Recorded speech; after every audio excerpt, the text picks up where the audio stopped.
Ade kamarupini vidyarambham karishyami siddhe bhavatu me sada vasudevam sutam devam kamsachanuramardanam devaki paramanandam krishnam vande jagadgurum. Krishnam vande jagadguru. Hari Om. Yes, namaskar. Can someone recollect? As usual, we have to form the link and we can move ahead. Something that we saw yesterday. Anybody? Anything? Some points we have to form the link so we can move ahead. G. Anybody?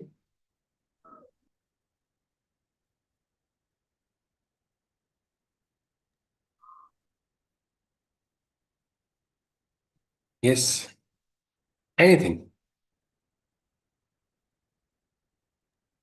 Hari Om. Namaste, Ramesh ji. Yes, sir. You'll be able to recollect something, sir. Anything?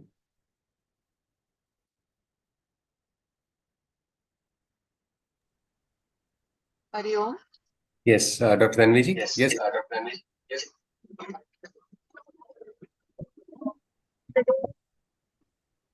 Krishna introduced the concept of Karma Yog. Ji. Yeah, so he told Arjuna that to do his duty without attachment to the fruits of the actions, that is the results. So basically, he told him to uphold his dharma, his swadharma of Kshatriya, and to fight without getting attached to the result of the battle. Whatever result may be, he is doing his duty, and uh, so he should not be attached to whatever the result would be. Just do his karma yoga, and that is the best state to be in. This is what Okay, he ji. said. Ji. Okay. All right. So Fine. basically, to do your best and leave the rest to the divine. That's very To nicely do put. his best and to. Yes. Ji. All right. So you're not driving, isn't it, Dr. Tanvi ji? Yeah, I'm driving. So हाँ, तो आपका नजर at least आपके सामने रखिए that is fine अवधान is but yeah, I have yes stopped right now, but I'll हाँ that's start. Fine then yes Yeah, all right जी हरिओम यस जी Hari Om. Hari Om so in the ancient times also there was what they call avadhana kriya where many times you'll have multiple points of concentration. However, for driving I think we should have definitely the full focus kendra on the front. So let us continue. Yes, sir. Now, Krishna said if you are able to maintain this balance, if you are able to maintain the poise at all times, you are going to reach the high state of consciousness. He calls it Samadhi. He says such a person becomes free from all disturbances. Shrotavyasya shrutasya cha. That which was heard and that which will be heard. No news is going to be bad news when you are in that state. You are going to be able to deal everything with a poise. And he uses a word Samadhi. One would wonder why all of this is required to Arjuna. Right now, Arjuna is emotional. He wants an immediate practical solution of either running away from the battle or I do not know if there's another solution. According to him, there's no other solution. Or he wants, it's enough. Life is enough for me. That's all he is thinking of at this moment. But Krishna is giving him what we call Brahmagyan. Normally, when people give Brahmagyan, ears become like this. People cover their ears. Now, Arjuna is in a war field. Just 1 second. There's some repetition happening. Yeah. So, now we do not know exactly how Arjuna is going to deal with it. But one thing is, Arjuna is silent. In all his emotion and sorrow, he is probably listening. So, that's one good thing. Like, just as Krishna was a good listener, so was Arjuna. Arjuna too is right now listening. But the moment Krishna says Samadhi, something stirs inside of Arjuna. Because if Samadhi is a state, it's a state of absolute quietude. But Arjuna has to take part in the war. Krishna has told Tasmat Yuddhasva Bharata or Uttishta Kaunteya, Uttishta Mahabaho, fight. Krishna told him that and he was not understanding what is this. So according to him, silence, peace, quietude is something, war is absolutely different. So he is confused. So immediately now we see a question from Arjuna, which is always a good sign because at least he's asking something right now rather than just sulking and sitting alone. Let us continue. Arjuna Uvacha Sthitapragnyasya ka bhasha samadhistasya keshava sthitaihi kim prabhasheta kim asita vrajeta kim. You can see the perspective of Arjuna. He is very practical. He wants to understand something, but he wants to look at that practical aspect, and that is something which endears Arjuna to everybody also, not just Krishna. He tries to bring into practice. So here, Arjuna asked, "Oh Krishna, what is this state awakened? What are the indications and signs observed? How does such a person in Samadhi talk? How does he sit? How does he walk?" He says, "You're talking about the Samadhi, absolute peace. We've heard of saints reaching that state, but now you're telling me to participate in a battle. How does this person look like? What are the lakshanas? What are the indications? How do you identify a person in a samadhi? Is he going to be hovering above the ground, levitating, or what? Or is he going to be walking and talking like normal people? Will he have two horns?" He's like very curious, trying to understand what this is. And now we'll see Krishna responds. Yes. Shri Bhagavan Uvacha Prajahati Yada Kaman Sarvan Partha Manogatan Atmanyeva Tushtaha Tasya Pragnyas Tadocchate. Krishna says, "Oh Arjuna, when a person gives up all the desires that the mind conjures and aspires and is steady and immersed only in the self, such a person dwells in a state of the awakened self." So Krishna says, number one is this person is not being lured by desires. Many times, it's like mind always attaches to our desires. We get some desire, mind immediately gets attached to it, and then we go around running after it. It becomes a big problem without our knowledge. Sometimes people go running after desires their entire life, and then they ask, why is life like this? It is more of why are desires like this? We cannot do anything. Desires are not going to get fulfilled.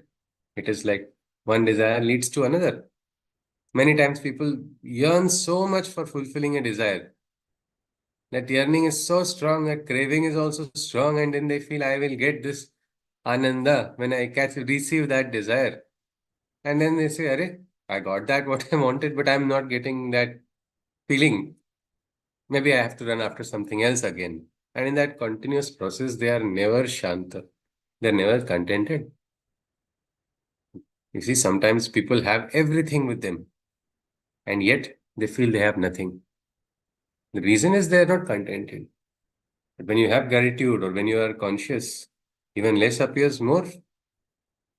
Even less is sufficient and plentiful also. Sometimes you see, some big houses, they have big tables and lot of, we can say in Marathi they call pancha pakwana.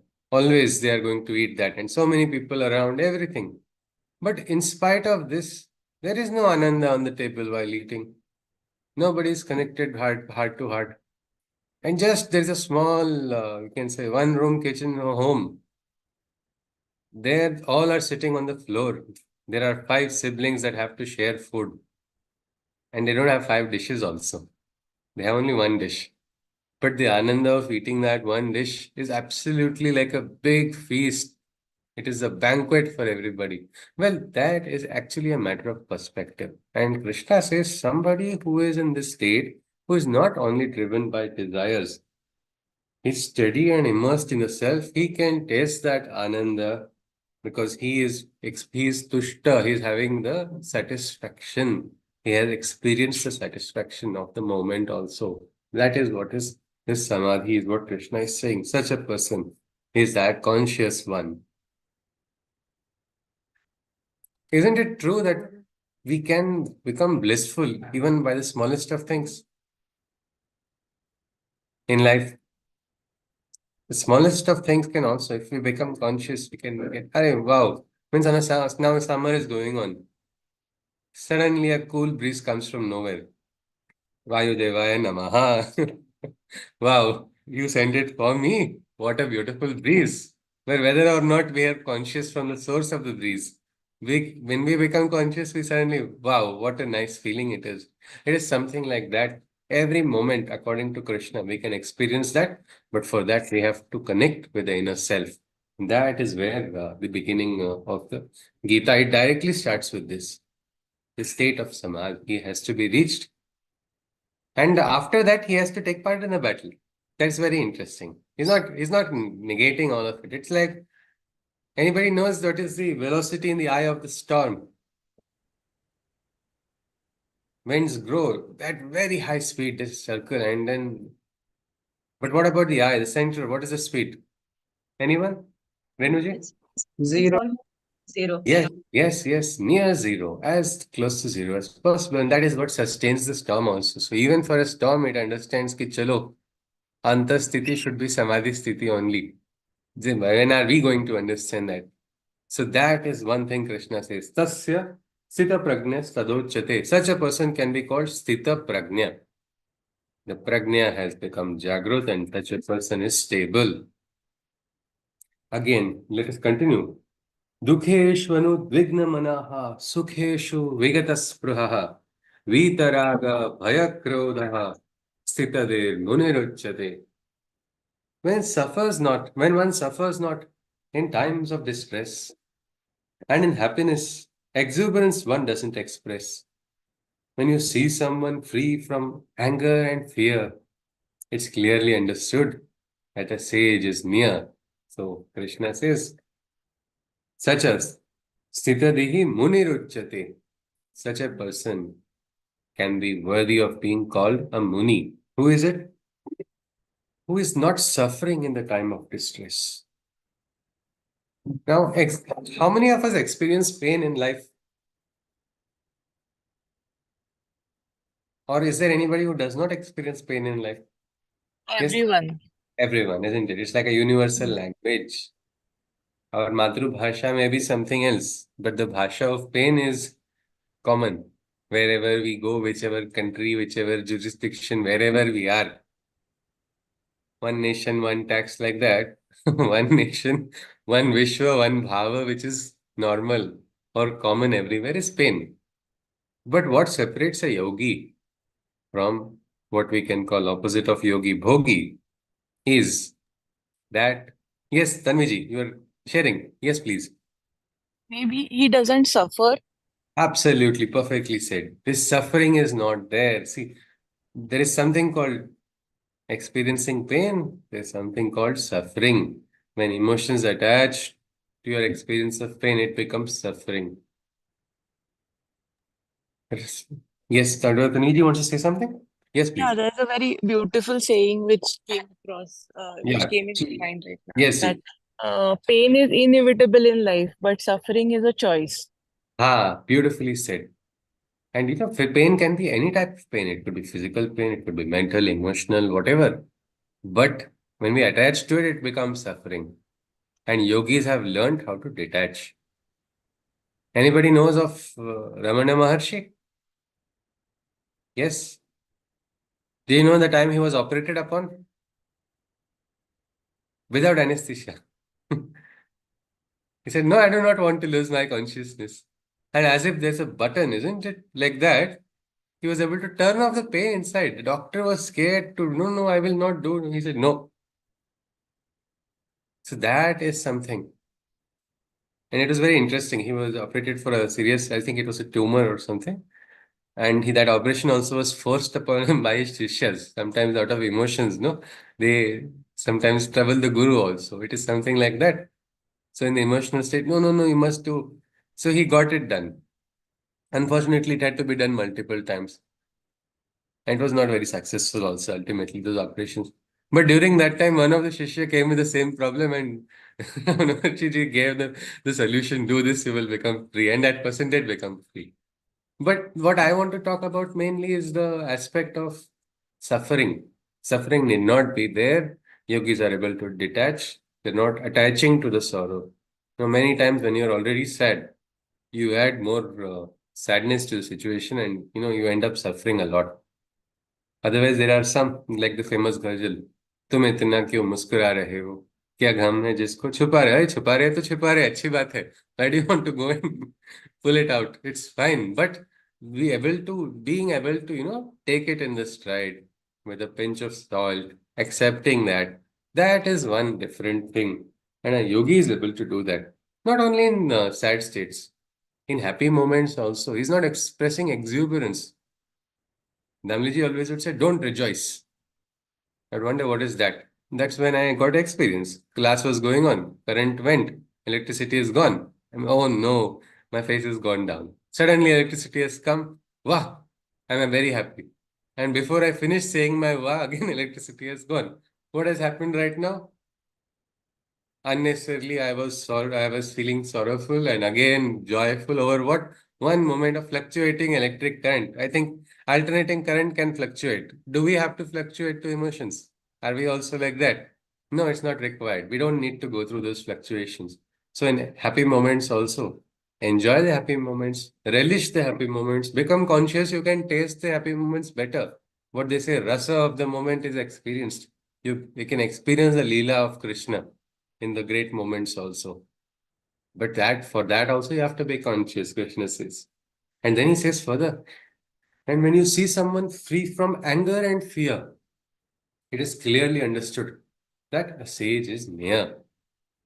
So bhaya and krodha both are connected, and if you are not going to become a slave of both, you are free, is what Krishna is saying.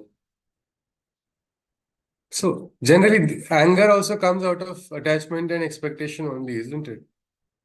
We get angry because this person didn't do like this, or this didn't happen according to my expectation. That is the source of anger. What is the source of bhaya then? Anyone? Fear? What is fear? Why do we have, what is the main source then? Anybody? Why do we feel that? Yes, Failure. Renuji? Okay, Renuji and then Dr. Tanviji and then Chaitanyaji. Yes, Renuji, you were saying? Fear leads to delusion. We just lose the clarity of the situation, and that makes us fearful. When we are angry, we lose the clarity of the situation. Okay. We are into so much of emotion that we cannot understand what is going on, and we start apprehending so much, anticipating so much. The clarity is lost, and the fear Paranoia just comes in, no? comes. Yeah. Yeah. Yeah, we suddenly become paranoid also. No, ऐसा ही होने वाला है. This is going. That person is also plotting against me. This person is also plotting against me. My shoe is also plotting against me today. That happens in the state. And as Renuji said, you forget the aspect in the moment only. Your clarity is lost. It's also called smruti bhransha, meaning your memory also of things are then clouded in the state. So yes, rightly said, Renuji. Dr. Tanviji is saying something, and then Chaitanya. Yes, please. So anticipation of failure, I think, is the cause of fear. Okay, and this fear of losing is there. No Yeah, attachment. losing. Yeah. Okay, fear of losing. That is something which is, and who is having no fear of losing? Anybody? Someone who is not holding on to anything. Yes, he has nothing to lose. And such a person is the most dangerous opponent if you have one who has nothing to lose. But it's very rare to find such people because they're all generally selfless, and these people they are more of Vishwamitras, friends of the world. They're not greedy or trying to accumulate anything. And that is how a yogi is.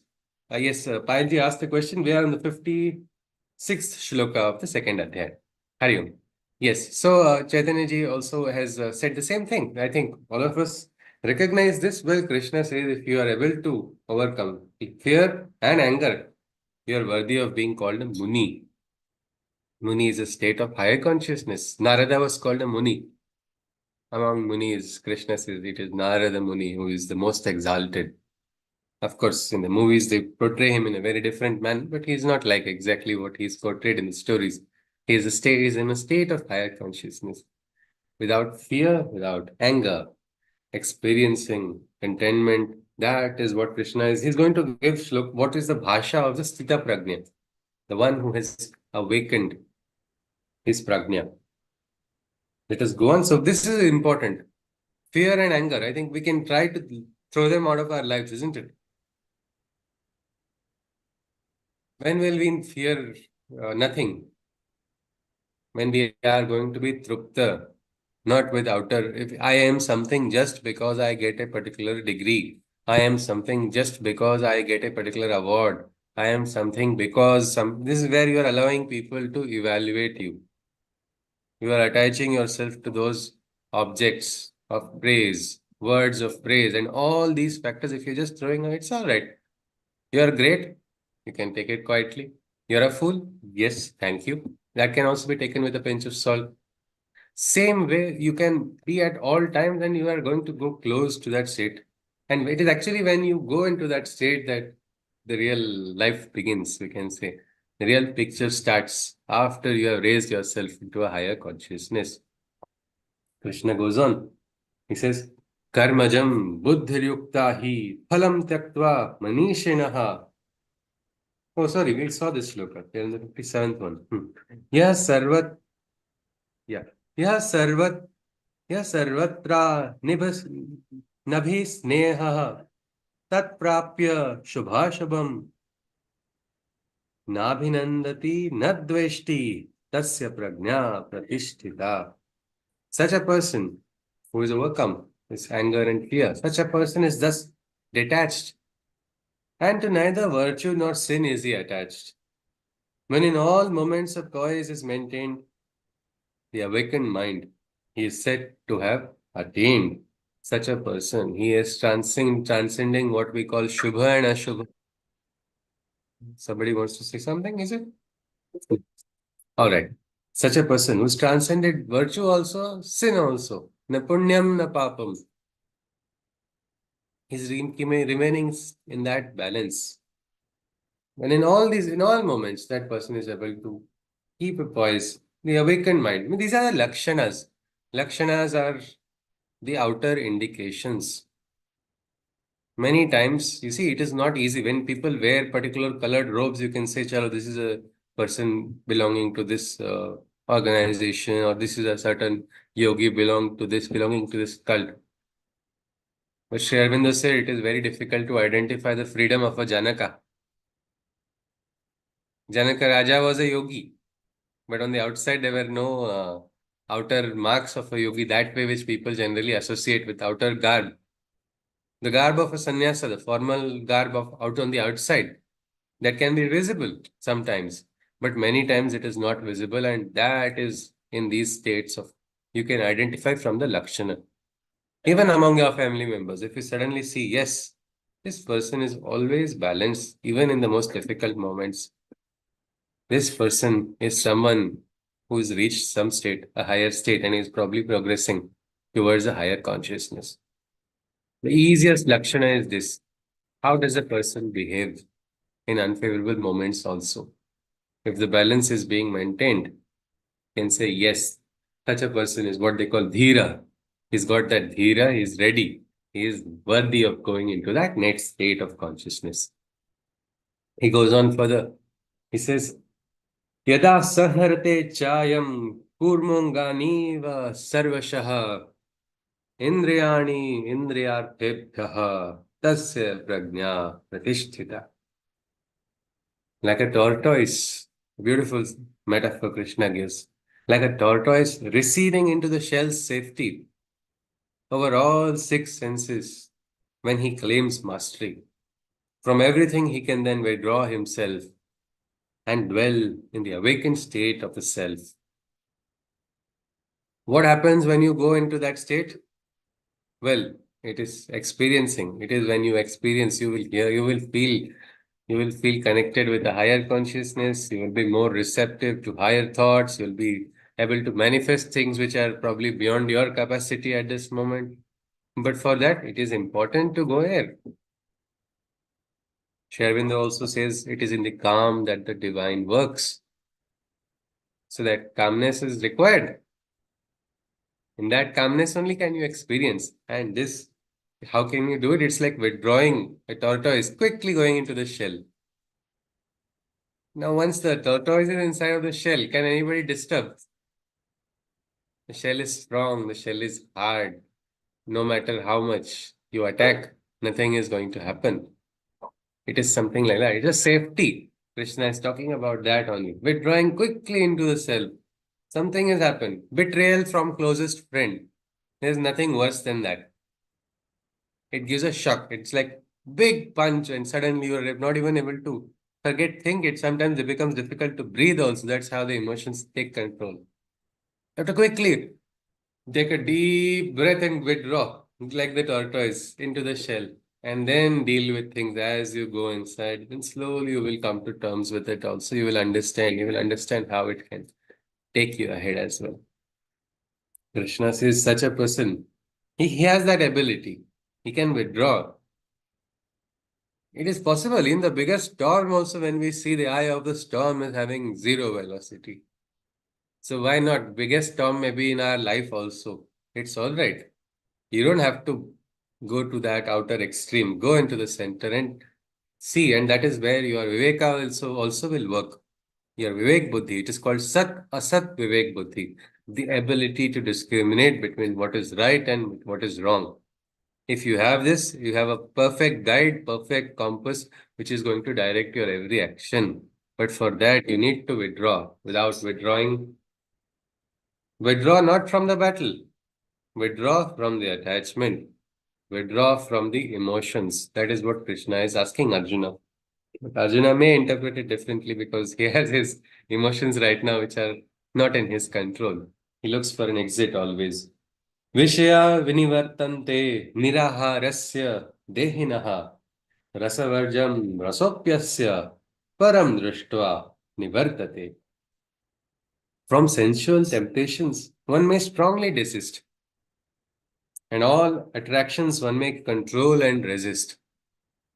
But still the yearning may remain and persist for the awakened one only. Even desire's root doesn't exist. This is beautiful. Sometimes with an outer rigid discipline, we try to press and, suppress the desires. What happens according to the physics law? Every action has a...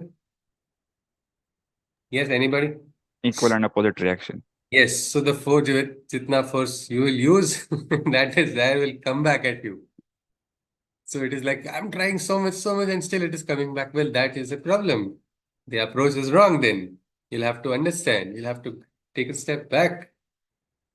Krishna says, because despite great, sometimes yogis, they go into states of dhyana, sometimes they go into the caves also for meditating and all that, but somewhere they have suppressed the desire. And that desire has not been solved. So the seed remains inside. Again, when the yogi comes after the dhyana, sadhana, into the samsara, what happens? Suddenly that surfaces again. This aspect, the seed is burnt in only that person who has gone ahead. Krishna says the root of desire also is removed. It's like in a garden, if anybody has done the de-weeding, removing the weeds in a garden, you will know that. You superficially cut the weeds, what happens? The roots go even deeper. They go deeper and it's very difficult to remove. But a yogi has understood it. He has what they call sublimated the desire. So now the root does not exist. When I had joined Ramleji, I felt I should have control over my desires, especially for foods. And it was around 2011 or something when I first joined him. And I felt I should not go eat outside. So I felt like eating one day and I was like, no, what should I do? And then I was wrestling with the desire alone only. Suddenly I thought, why not? Let's call and ask. So I called and asked, मुझे तो बहुत भेलपुरी खाने की इच्छा हो रही है sir, क्या करूं? How do I stop? He told, जाके खाओ. I was surprised. I said, what? What do you mean, go? He said, yes. I said, okay, how many plates? He said, how many plates you want? Today? He said, no, go tomorrow also if you want. I was like, wow, I got a green signal from Guru only now, so no problem. So 1, 2, 3 days I continuously ate. Suddenly I felt, what is this so great taste in this? Suddenly that taste, which was so much a big novelty for me, I just realized that it's not something that the craving was in attachment, which was a little bit more than the taste. Yes, Karthik ji wants to say something. Yeah, it's like the law of diminishing marginal returns. Ah, yes, yes, absolutely, absolutely. Yes, sir. So then after that, when I asked Damliji later on, why did you tell me to eat it? He said, no, see, instead of thinking in your head all the time, yeah, am I supposed to eat or am I not supposed to eat? It's going to eat your consciousness only. Instead, go finish, eat, and then go to your next work. You will after a while forget it. And I can say that to some extent, at least, one can, transcend also the desires. And it's very much possible. Of course, every desire is not the same, should not be have this cannot be SOP. Okay, I had this desire, so desires lead to consequences also if you run after them. But sublimation is important. That is real. That is real. And rigid discipline from the outside also is of no use because it creates a force. Instead, self-discipline can be developed rather than imposing this discipline from the outside. Krishna goes on, he says, यततो यापि कौन्तेय पुरुषस्य विपश्चितः इंद्रियाणि प्रमाथीनि हरन्ति प्रसभं मनः.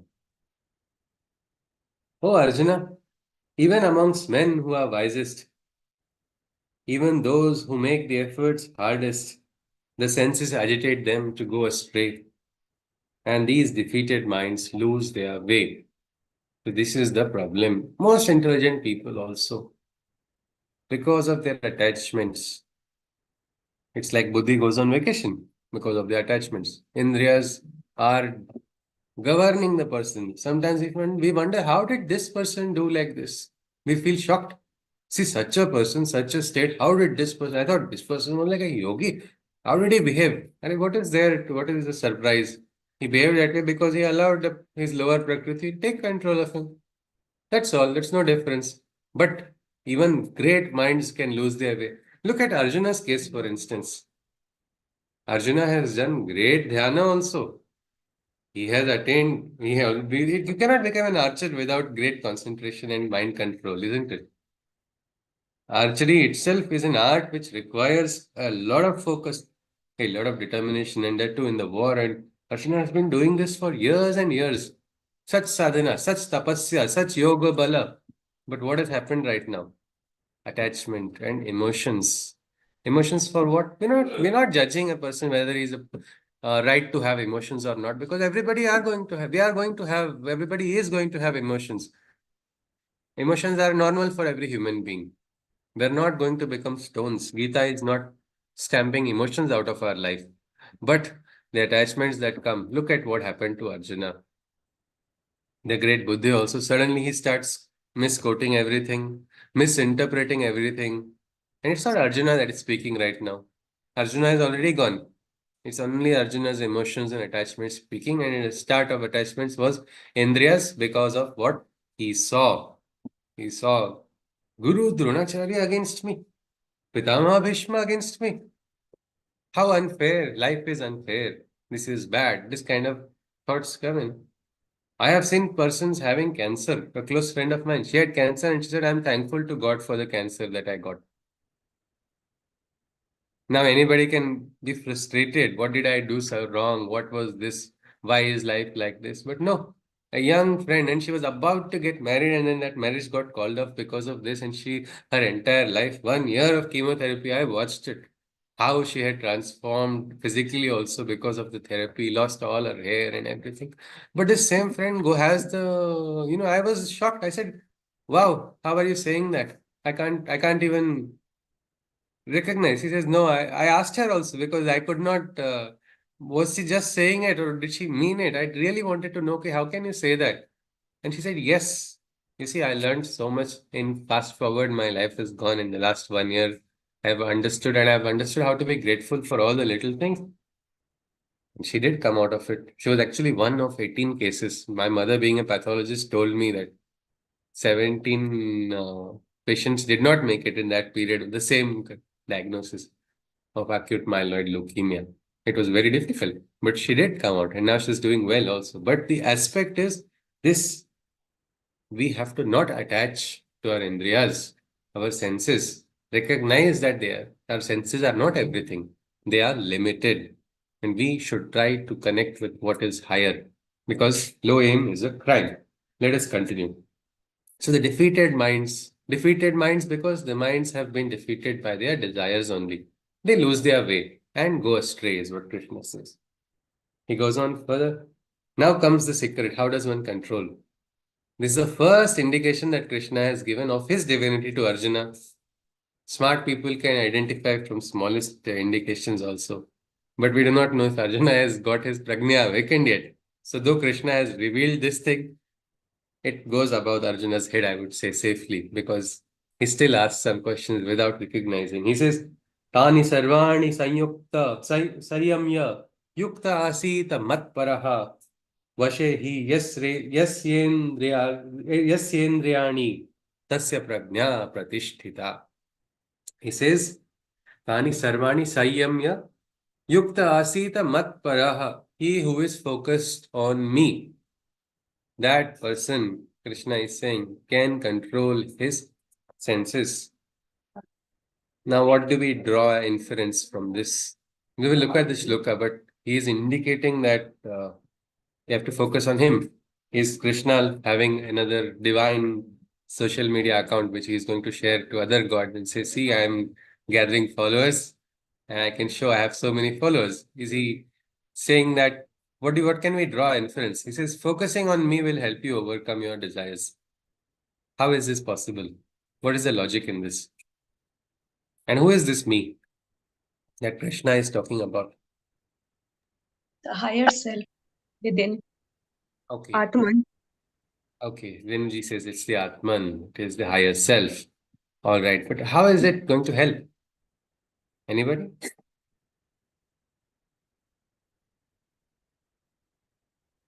Have you experienced that? Smaran of the higher force, Smaran of the divine helps us overcome certain desires. Has anybody experienced that? Yes. Renuji? Yes, when during circumstances when we are really attached or anchored to the higher self, when we are deep inside, that means I am surrendered to everything, whatever So is the outcome. naturally, so you are not worried about the outcomes and you are ready to do what you are supposed to do without fear of losing, without Yes, anger or frustration about things not happening your way. All right, yes. maybe. Fine, Ji. Thank you, Ji. I'm Yes. dutiful. I'm dutiful. I do my duty and leave the rest to the Almighty. All right, Ji. All right. That's a nice, what we can say, way that Renuji has shared with all of us. So here, Krishna says, capable of controlling the senses is only he who focuses and meditates on me. Let your concentration and focus be affirmed on that higher consciousness. Call it the self, call it the Atman, call it your Aradhya, call it your Ishta, call it your Guru, whatever name. We call it a Shraddhasthana. Have a Shraddhasthana somewhere. Some people say my mother is my Guru. Somebody said my husband is my Guru. Somebody said my father is my Guru. Somebody said my son is my Guru. Well, wherever it is, focus at one point. So you're not going to that point which is not material, that point which is not driven only in the flux of indriyas. Focus at that point is what Krishna is saying. Meditate upon, and you will easily be able to control the senses. Krishna says, why? For when the sensual distractions one overcomes, his intelligence awakened and illumined becomes. There is a state of consciousness. Krishna talked about states which are beyond the Sri Aurobindo talked about states which are beyond the mind. When are we going to experience that? What happens there? Well, there are so many things that happen, right from what we can say clairvoyance, even by clairvoyance of the future, even clarity in the present. It is like suddenly you are in a room and the bulb has been changed from a low wattage to high wattage. What happens then? Does the room transform? No. but you are able to see things much more clear. Your experience gets transformed completely. It is exactly like that. And that's why Krishna says, focus on me. For that, not because Krishna is going to feel, see, so many people are focusing. Let me take a selfie and show it to Brahma that I have more followers.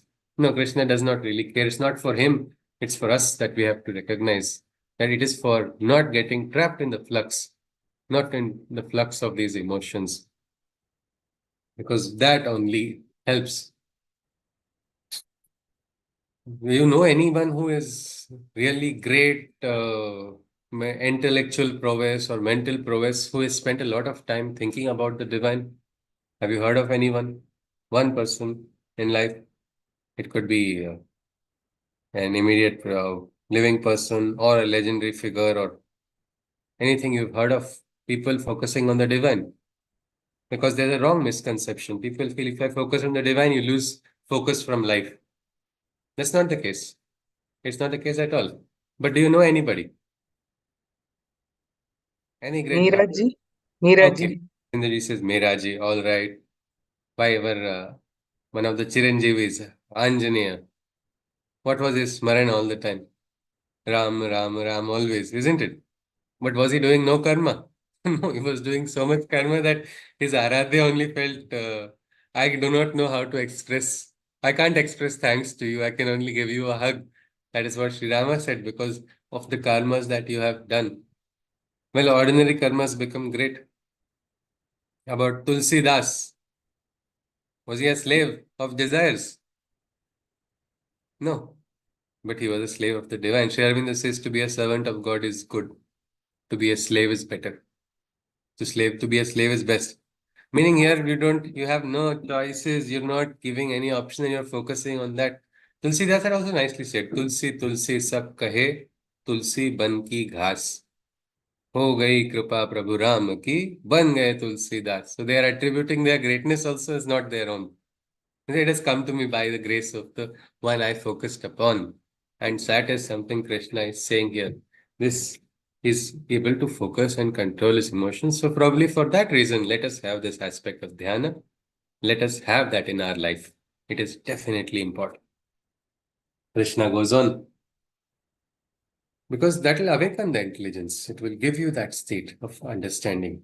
He says, Dhyato Vishayan Punsaha Sangasteshopajayate Sangat Sanjayate Kamaha Kama Krodho Vijayate. This is the chain of actions taking place. Those intellectuals, what happens? Sometimes we take a lot of pride in our intellectual faculty. So we think I am doing this, I am doing that, and that is where the attachment comes in.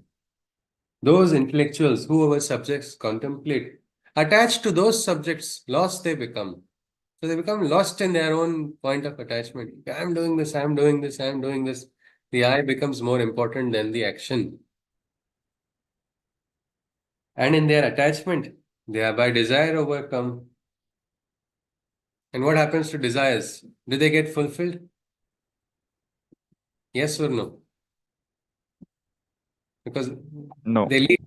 Even if one gets fulfilled, it creates an emptiness and makes you chase after another one, isn't it? So, Chaitanya, what happens when they don't get fulfilled? You keep running behind them one after another, and Yes. you never And get what, that trupti. yes, and what happens in the feel inside? What do you feel? When the desire is not fulfilled, what comes into us at that moment? You will probably get frustration and anger. Yeah, frustration and anger. So it is something like that. Now, unfortunately, in a constitution of a particular country, it's a right to pursuit of happiness has been enshrined. I do not know if everybody who is following that constitution is experiencing happiness by pursuing it, but in our Sanatana Dharma, we are advised don't go chasing after happiness. Happiness will come at your feet. Don't go chasing for it. That is so important. Santushta Satatam Yogi is what Krishna is saying. He's in a state of bliss. He's a state of ananda at all times. But the problem is this, when we chase after, a thing does not come to us, it creates frustration, and I have to make it happen. It goes on, it goes on. It's an unnecessary loop that we trap ourselves in. Krishna says the same thing. He says intellectuals first, they think. Thinking is fine. Getting like thoughts are all right. You say, man jata hai to jane de. Mat jane de sharir is what Damli says. If mind is going in a particular direction, it's all right. But your mind, along with mind, body is also attached and you're going in that direction. What's happening here? You are absolutely getting deviated from your path. Each of us has a path, isn't it, in life? We were born alone or we were born with everybody, with our partners, or we were born with friends directly. No, we were not. Each person's path is different, but we are connected to so many people, but each has to walk their own path and you cannot deviate the path. It is something like fish cannot say, I want to climb the tree because the monkey is climbing so well. Fish will have to be in the water. Like that, each person has their own role. So Krishna says this, that intellectuals, though, they get trapped. Dr. Atulji wants to share something? Yes, sir. Yes, sir. What I wanted to say was that if you get attached to Krishna rather than anything else, everything gets Ah, taken care of. because Krishna is not on the level of Indriyas, isn't it? Yes, yes. He is higher. He is at higher consciousness. Absolutely. Yes. Chuchuji, a question. We Yes. are talking about not getting attached to happiness, or we are not running behind the emotions, or what you say, desires. But this desire to achieve that higher consciousness is also kind of desire only, right? Absolutely, absolutely. That is why in sadhana it is said you have to surrender your logic also of going into a particular means. It's like I have done now this much sadhana. After 4 years of tapasya, I have done so much that I should get this experience. After 10 years, this should happen. These are all expectations. So even on that path, it is the same thing. When you have, you know what, I have done so much sadhana, then people get ahankar in their sadhana also. That is where there is another pitfall. The expectation on spiritual path or on the regular path, it is the same thing. Yeah. Because we are as an entity, as a human being, we have a limitation of our existence itself. And in that, we cannot control all the extraneous factors. We can control the internal factors definitely. But the factors outside are too many beyond our control. So instead, the Kendra should be on the inside, try to connect and not get carried away. But this is what happens. They get lost. Get lost. And getting lost is not accepted anywhere. A person losing sight of practicality anywhere is of no use. On the Adhyatmic path also, many times people look at Vastavik Satya and they try to use it in Vyavaharik Satya. It's like quantum physics rules have to be used in a quantum realm, isn't it? When you are doing calculations, you cannot use them for classical physics. Here you will have different forces at play. So that's where the khichdi happens. And again, that is getting lost. And that becomes because of mental attachment only. So that's a very good point that has been raised by Chaitanyaji. Yes. So that is not, you're not getting lost. You're finding yourself and becoming more conscious, more aware. So if you're getting lost, you can understand somewhere I'm getting attached to something which is not required. He goes on, Krishna says, and in the attachment they are by desire overcome, and by desires within themselves, anger they generate. So the krodha comes in. Why even Ravana's greatest bhakta had anger, isn't it? According to the legend. He got angry. My Aradhya is not willing to see me. My Aradhya is meditating. Nandi blocked him. He said, you will not pass. And very cleverly, Nandi even blocked the route for him. He was there at the feet of Kailash and he wanted to get a darshana of his Aradhya. But you see, in his attachment, his desire to see has not got fulfilled. So he got angry. Who am I talking about? The Shagriva, who later on, after that incident, began to be known as Ravan, the one who cries loudly. And why did he cry? Because in his force, he said, I will wake Shiva out of his trance. And he lifts the Parvat. For a moment, everybody is, including the Devas, are suddenly in a state of silence. What has happened? Oh my God, will Shiva open his eye? That will end the story. Everybody will have to have it's like a reset because he is the Rudra. But no, he doesn't get disturbed from his dhyana. Instead, he just pushes it with the tip of his toe back. And where does it fall? Onto the hands of the one Ahankari Bhakt who was trying to carry it. And that is a scream and that is a shout. But there also, you see, Nandi comes again to help him. Because here Ram is trapped in his indriyas, trapped in his emotions. But Nandi comes and says, no, no, Shiva is also Karunamaya. You can get his kripa if you seek forgiveness with humility and sincerity. Focus on him. So Ravan detaches from that horrible pain that he's experiencing and composes what we call the Tandavam Stotra. Jatatavi Galachvala Pravaha Pavitasthale Galevalam Lambitam Bhujangatunga Malika. Continuous stuti of Shiva. Now, was he doing that in a state of anger? No. Somebody looking at him, he'll have a swabhava, isn't it? It will look like he's shouting that Asura is screaming loudly. What is it? But he was creating a stuti. And that stuti is so beautiful that today also Pandits consider it so auspicious that it is even chanted in the Pradosha. That is how it has happened. So again, here also, means everywhere it is the same thing. Losing oneself is not allowed. It is becoming conscious that is important.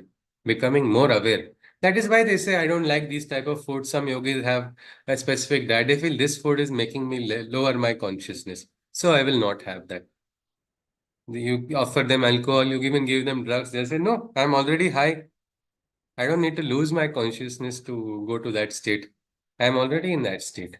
I don't need that. I don't need your artificial powdery paradise. That's not required for me. I am already experiencing it.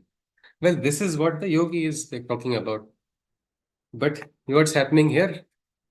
Anger is taking control, and in this anger, what happens next? Krodhat bhavati sammoha. Sammohat smruti vibhramaha. Smruti bhranshat buddhinasho. Buddhinashat pranashyati.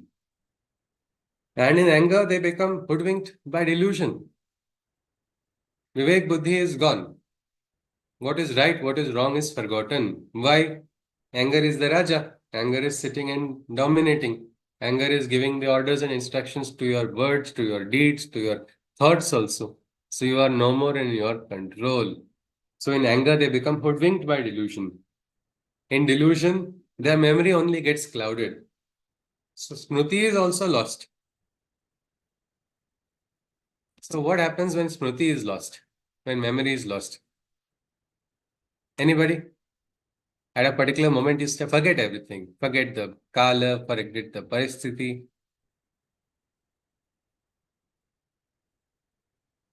Your personality is destroyed, isn't it, ultimately? Because you have certain experience, you are what you relate to it. Like, for instance, say a staff of mine has already, she may have asked me for a leave a few days before. And I would have sanctioned it also. Chalo, theek hai, all right. But right now, something mistake has happened, and that mistake has made me angry. I will forget the very fact that what reason that was asked. It may have been a very genuine reason also. But here, in my anger, I forget. You're always taking, I'll not allow you to do this. I'm sick of you. I'm tired of you. All these dialogues come in. And what happens in that? The person is hurt. Sometimes the hurt is beyond damage also. In a state of anger that is spoken. So again, there you are losing smriti, you are losing the sense of who you are. That's why the Vedantic question, who am I? Ko-ham, so-ham. You have to realize that, not krodho-ham. I'm not anger. I'm something more than that. That realization is required. Because Krishna says this. In delusion, memory gets clouded. And in this forgetfulness, their wisdom is destroyed. What happens when wisdom is destroyed? And this loss of wisdom furthers their annihilation. Personality is destroyed ultimately when buddhi is destroyed. Is a buddhi bhrashta. What is that? Well, he is going to sit on the other side of the branch and cut the branches from the tree. The tree will not fall down, isn't it? The branch you are sitting on is going to fall. That is exactly what's going to happen because that time you're not understanding. Like they say, "Aap bail mujhe maar." That is a situation that happens when you get carried away by your emotions. But that's not the case of the yogi. Krishna says, Raga Dvesha Vimuktaistu Vishayan Indriyestu Atmavashyehi Vidheyatma Prasadam Adhigachati. When one bereft of hatred and desire lives, and no authority to the senses he gives, that champion who reigns in attraction is blessed with the awakened self-satisfaction. This is the prasada that they receive. When we were very young, we would go to temples basically because of the prasada that we would get. Because they are very tasty prasada. Whether or not we get a darshan was a different thing as a child. This prasada is nice. Well, at least for the prasada, though it's not the right approach. But recognize that this prasada is there at the end. When you are free from hatred and desires and no authority to the senses. It is possible. Can we live without hating anybody? This is my question. Is it possible to live without hating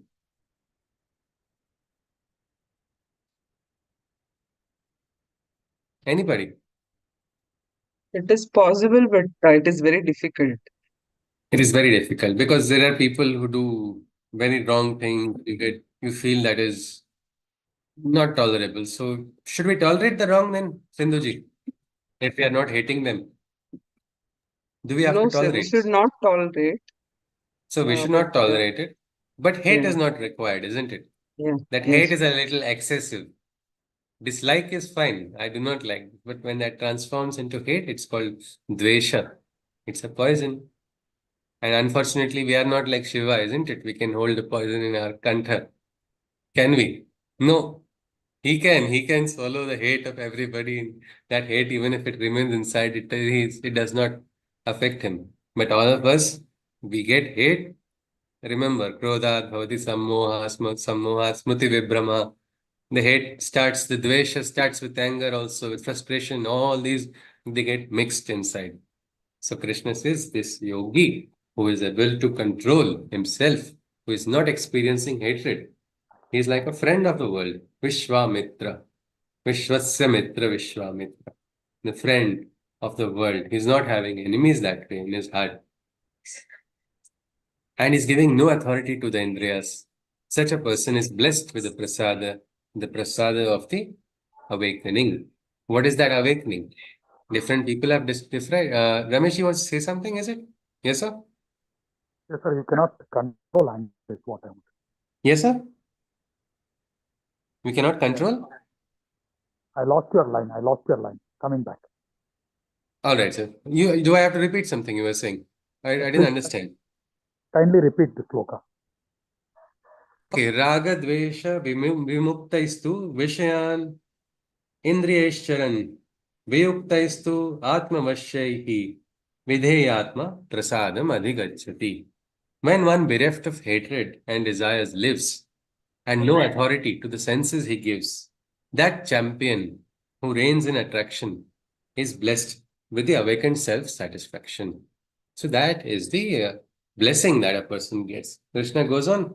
He says, Prasade sarva dukkhanam hanirasyopajayate prasanna chetaso yashu buddhi parya vatishthate. What happens by this prasada? This is the Ashirvada. Unhappiness in all its forms ends, and all sorrows away this blessing sends, filling the seeker's mind with ethereal joys. He attains the perfect wisdom's poise. So the Ananda starts flooding the personality. What happens when Ananda floods? Tukaram would say, Ananda chidohi Ananda taranga. Ananda che anga. The body only has become Anandamaya. There's a full, there's like the ripples are also Ananda. The reservoir is also Ananda. Everywhere Ananda only. That poise. Such a person, Krishna says, all sorrows away this blessing sends. And the seeker's mind is filled with these ethereal joys. And very naturally the person remains in that poise.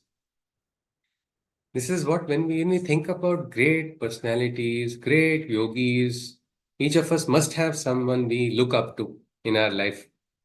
If you look at them, you will see that one of the beautiful aspects is the poise. Even when they are stern, you will see the poise only in them. There's a beautiful painting of Krishna leading Arjuna in the Mahabharata. If you look at the facial expression, I'll try to find if I find that picture, but it is poise. It is stern silence. There's no anger. There's no frustration. It is that quietude. That is something. Krishna says such a person. Sometimes even just meditating upon such great individuals itself like some yogis. You see the photo of the mother, Sri Aurobindo, Swami Vivekananda, or Ramakrishna Paramahansa, anybody. Just see the photo and you'll say, okay, quiet, and you suddenly you become quiet because they have attained that, and it is very much possible for us to also attain it. We have to try to attain that poise. And they would operate on that level only, no, all the time. And what happens by operating there, that is something we should really look at.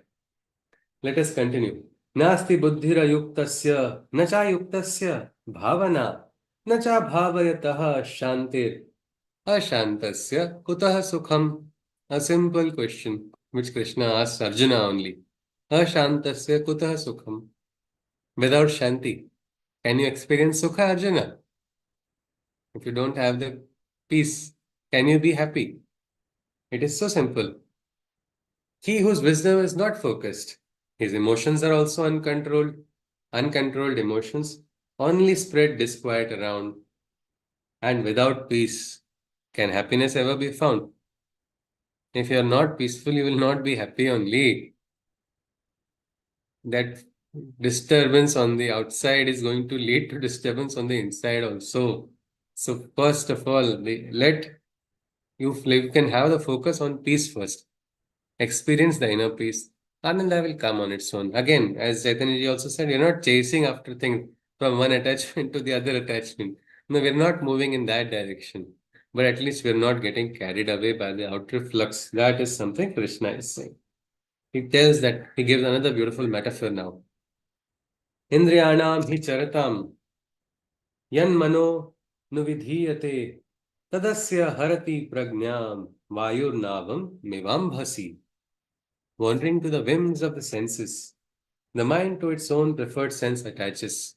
This sense mind leads the intelligence astray, just like the wind blowing a rudderless boat away. What does the mind do? Mind will get attached. And this is beautifully utilized by the marketing experts. The attachment of the mind to objects. We are shown advertisements. Sometimes parents know which advertisements are not going to work on them, are going to definitely work on their children. Because they have studied that this is how nature is. You go into the mall also, what will you see? You will see chocolates right at the entrance and at the area where little children can reach out to. Why? Because yes, this is how the mind is. It is going to get attached to objects, and they know this will improve our sales. Children will convince their parents. Somehow they have Shraddha in the kids. They will convince the parents and sale will happen. Well, it is as simple as that. This is a nature, in human nature only we have this tendency to get attached to objects. The mind also, to its own sense, it attaches.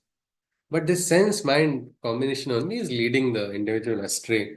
How is it? It's like a wind blowing a boat without a rudder away. A boat without a rudder. Can you decide which direction you have to go? No. You are at the mercy of the wind. Wind is blowing this side, so you go there. Another side wind is there, so you go the other. You cannot move on your journey at all. That is the entire game of the senses and the attachment of the mind. We'll stop at the next shloka. 68th shloka. And maybe one more, 68 and 69th. We'll just stop at 69th shloka. Yes, please. Tasmadyasya mahabaho nigruhitani sarvashah indriyani indriyarthebhyah tasya prajna pratisthita. Therefore, your self-control you must reaffirm, and in all respects hold your determination firm, as he who over his senses has mastery obtained, the state of the illumined mind he has verily attained. The higher consciousness is reached. Hanuman was like that only. Manamo javam ma rudatulya vegam jitendriyam buddhimatam varishtam vatatmajam va naryuta mukhyam Sriram Dutam Sharanam Prapadevi. Bow to Hanuman because he was the one whose the greatest siddhi was controlling his indriyas. When he was young, he was already given all sakal siddhis were given to him. But the smriti was lost. And to realize that what sakal siddhis he already had, what he had to do was first full control. That is why Jitendriya. And a Jitendriya is called a Buddhimatam Varishtam. Among the intellectuals, the most intellectual, the most exalted intellectual among intellectuals is that person who has overcome the pull of the indriyas. And Krishna says such a person who has attained mastery, he has attained a state of mind, a higher consciousness, which we call the illumined mind, the higher mind. Let us see. Ya nisha sarvabhutanam tasyam jagarti sayami yasyam jagarti bhutani sa nisha pashyato munehe. For what is night for those, we'll stop at this shloka. For what is night for those in the material dreams, it is day to the dwellers of the spiritual realms. And what is day for the seekers of the spiritual, of the material, and what is day for the seekers of the material mundane? It is darkness to the illumined man of the spiritual plane. So again, two perspectives are shared. It says, what is night for them who are lost in the material dreams? For that is day. And what is day for the seekers of the material world? That is night for those in this who are reaching that higher state of consciousness. What is Krishna talking about? Is he talking about two people in different time zones, one in America, another in India? What is night for this person is day for the other. Anybody? We'll conclude with this shloka, number 69. How can what is day for one person be night for another? Surya is one, isn't it? So yes, please. Anybody?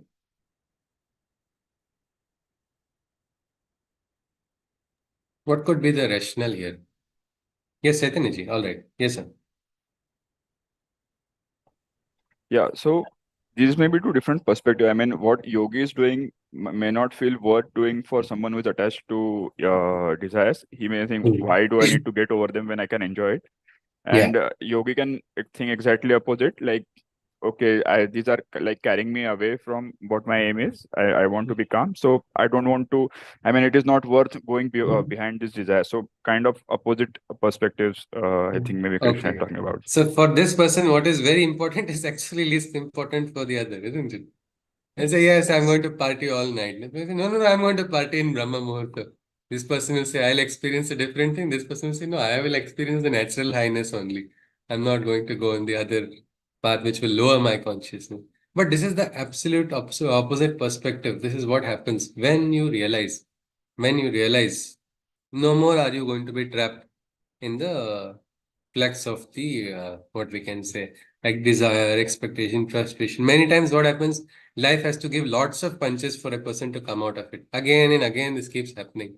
And then finally, a friend of mine, he had a very horrible experience in 5 relationships, one after the other. And it was then that he realized maybe the problem is not on the other side. Something is wrong here. But to introspect and to understand that, it took him such a long time. Even now, when he talks about it, he says, don't talk about it. It was a horrible time. I'm going to forget that time existed in my life. What is basically it is this: when you are driven by the desires, you're not able to see beyond the desires at all. And the yogi understands this and says, no, let me not lower my consciousness. My beginning of the journey has already started, but I know the journey is a big one, a long one. To experience what is there, I have to be awake, I have to be conscious. So these are two perspectives that Krishna talks about. Let us see, we will stop today here. If anybody can summarize something that we saw today, then we can, after which we can have the Shanti mantra.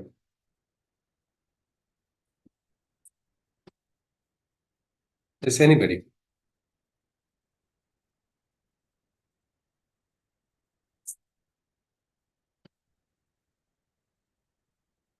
Any points?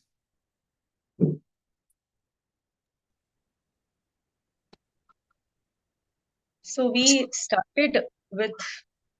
ended yesterday with Samadhi. So, and started on with what is Samadhi. So Arjun had a question.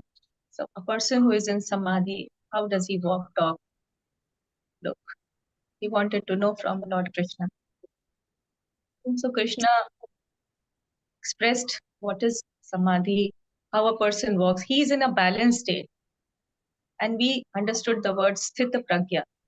In Yes. what situation a person is, he is totally balanced from within, he is not carried away, has the power of discrimination, what is right and wrong. That Viveka Shakti is aroused. The consciousness is there. Then he spoke about Muni also, one who is not in fear or in anger. Anger. Yes. Fear and anger is not there. That means he is totally contented from within. The calmness is there. So one has to have that poise also. That poise drives one to take proper decision. The clarity is there. You can view you get a larger perspective to view upon. Your perception is clear, clarity is there.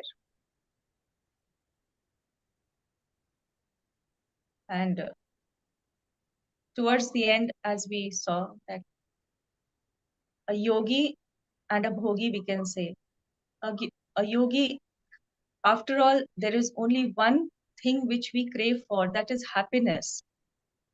A yogi attains that happiness by dwelling within.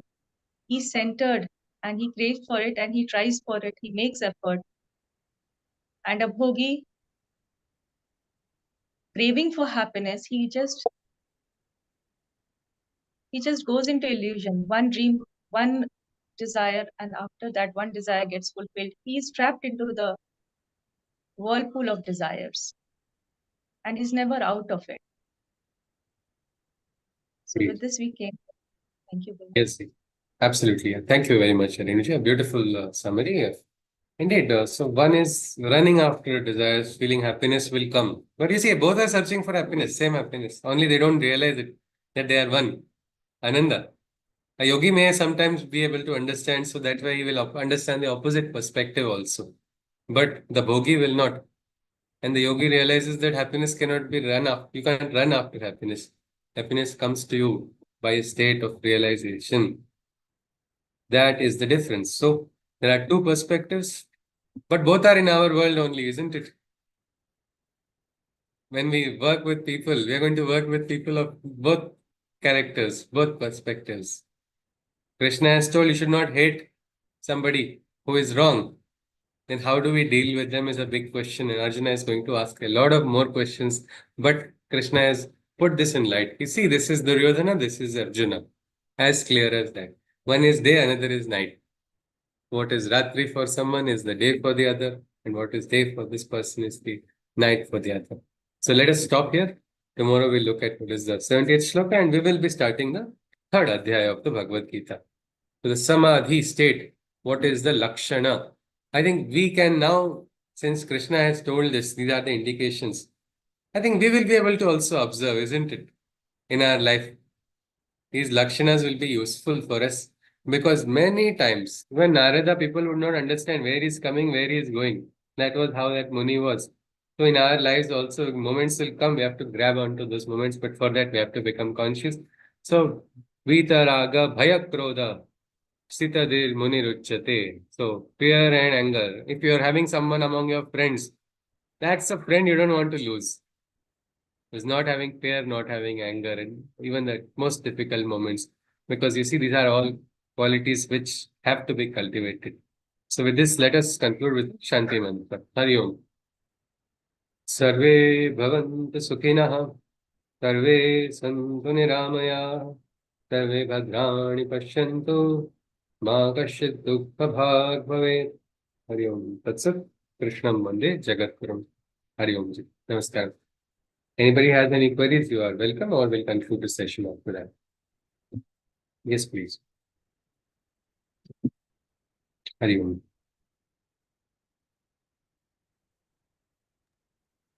Hari Om. Hari Om. Hari Om. Hari Om. Hari Om. Hari Om. Hari Om. Hari Hari Om. Om. Hari Om Ji. Hari Om. Hari Om. Hari Om Ji. Hari Om. Hari Om. If no queries are there, I'll conclude the session. All right.